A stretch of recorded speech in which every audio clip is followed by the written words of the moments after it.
காரை நான் வாங்கிட்டேன், ஷோரூம் விட்டு வெளில வந்துட்டேன், 15 லட்சம். ஷோரூம் விட்டு வெளியில வந்தனே அதோட விலை என்னவா இருக்கும்? குறைஞ்சிரும். எப்படி நான் யூஸும் பண்ணல, எதுவுமே பண்ணல, வெளியில வந்தனே குறைஞ்சிருச்சு. So it is a liability. Road tax, toll, petrol போடணும், சர்வீஸ் இருக்கு, சார்ஜ் இருக்கு. ஸோ எல்லாமே என் பாக்கெட்ல இருந்து போற பணமா இருக்கு. அதுக்கு பெட்டர் தானே எங்கே ஏதோ ஒரு ஆட்டோவோ இல்ல ஏதோ ஒன்று பப்ளிக் பஸ்லயே நான் போயிடுறது பெட்டர் நான் நினைக்கிறேன். எத்தனை பேர் கார் வாங்குறாங்கல்ல, அவங்கள்ட்ட கேளுங்க, where you are parking your car? ரோட்லங்க. நீங்க வெள்ளத்தப்ப கார் வச்சிருக்கவங்களோட நிலைமை கொஞ்சம் யோசிச்சு பாருங்க. நான் ஃபேமிலியை வந்து சேஃபா வைக்கிறேங்கிற பேர்ல என்னோட இன்வெஸ்ட்மெண்ட்டே நான் கெடுத்து அந்த கார் வாங்கிட்டு என்ன சும்மா இருக்க கூடாது. எனக்கு ஒரு 2 வீக்ஸ் சரியா நான் ஊட்டி போயிட்டு வரேன், என் ஃப்ரெண்டு கேட்பான். இல்லாட்டி என் ஒய்ஃப் சொல்லுவாங்க, வேற எங்க போயிட்டு வரலாமாங்க. ஸோ இதை அன்னெசரியா என் லைஃப்ல தேவையில்லாத காம்ப்ளிகேஷனை பண்ணுதோ. நான் ஒரு இஎம்ஐ எடுத்துட்டேன்னா அடுத்த ஒரு 10 வருஷத்துக்கு I no need to think about any investment. ஏன்னா அந்த கார்லேயே நான் முடங்கிட்டேன். ஒரு கார் நீங்க வாங்கிட்டீங்க அப்படின்னா நீங்க என்டையர் அடுத்து ஒரு 7-8 வருஷம் மாட்டீங்க. ஆனால் நான் கார் வாங்கணும்னு ஒரு கொஸ்டின். வாங்குங்க, யாராவது பார்க்குறாங்கன்னா வாங்குங்க.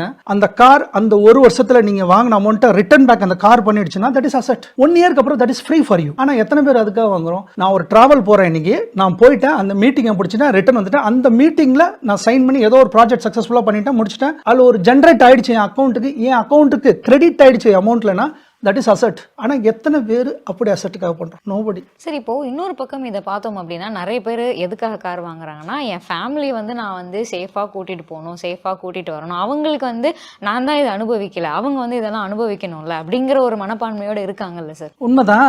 கார் வாங்கிட்டு பார்க்கிங் மட்டும் அவங்களை எங்க வைக்கிறாங்கன்னு கேளுங்க கொஞ்சம். சென்னையில பார்க்கிங் ஸ்லாட்டுங்கிறது எவ்வளவு பெரிய பிரச்சனை இருக்கு, கேட்க வேணாங்க. பார்க்கிங்லாம் இன்னைக்கு வந்து நீங்க அடையாறு அந்த பக்கம் போங்க, வீட்டுல பார்க்கிங் கிடையாதுங்க.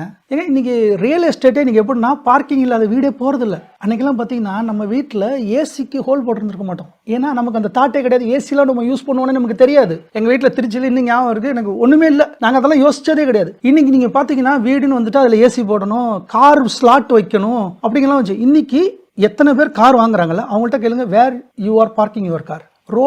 ரோட்ல புது காரை போய் ரோட்ல நிறுத்துறாங்க.